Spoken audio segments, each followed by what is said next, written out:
আসসালামু আলাইকুম। কেমন আছেন সবাই? আশা করি ভালো আছেন। আমরাও ভালো আছি। এই বছরে যে কোরবানি ঈদ আমরা আমার দাদুর বাসা করছি। অবশ্য প্রতি বছরই আমরা আমার দাদু বাড়িতে আমি করি, আমার আপুর সাথে, আমার দাদার সাথে। আজকে হচ্ছে চাঁদ রাত। তো চাঁদ রাতের দিন সবাই, আমার দাদা, আমার ছোট দাদা, আমার পাপা সবাই গরু কিনতে গেল।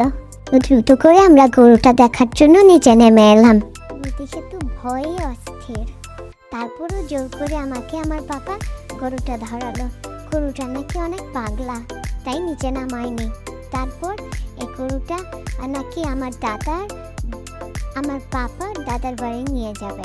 তাই সবাই দেখে নিল। গরুটা অনেক সুন্দর এবং সবার অনেক পছন্দ হয়েছে, কিন্তু আমার ভালো লাগেনি। আমার অনেক ভয় লেগেছে, কিন্তু আমার দেখতে ইচ্ছা করছে। তো আমার আপুরও অনেক ভয় ভয় লাগছিল। তারপর আমার আপুও একটু গরুটা ধরে নিল। তারপর গরুটা চলে গেল। বাসায় এসে দেখি আমার মাম্মি এই সব কিছু রান্না করবে ঈদের জন্য। দেখে তারপর আমি চট করে একটু ঘুমিয়ে নিলাম। ঘুম থেকে উঠে দেখি মা বিকালের নাস্তার জন্য নুডলস রান্না করেছে আমাদের জন্য, ঝাল ছাড়া, আর পেঁয়াজও বানিয়েছে। তারপর সবার জন্য চা বানালো। আমি তো মেহেদি দেব। তারপর সবাই চা খেয়েছে। চায়ের সাথে সাথে আমি আমার লুপিন আপু এসেছে, লুপিন আপুর সাথে আমি মেহেদি দিয়েছি। আমার মেহেদিটা কিন্তু একটা ভেড়া ছিল, এটা আমার অনেক পছন্দ হয়েছে। ভেড়াটা তো কিউট ছিল। সবাই চা খেয়েছে আর আমি কি করব, আমি শুধু আমার মেহেদিটা দেখেছি, আমি তো চা খাই না।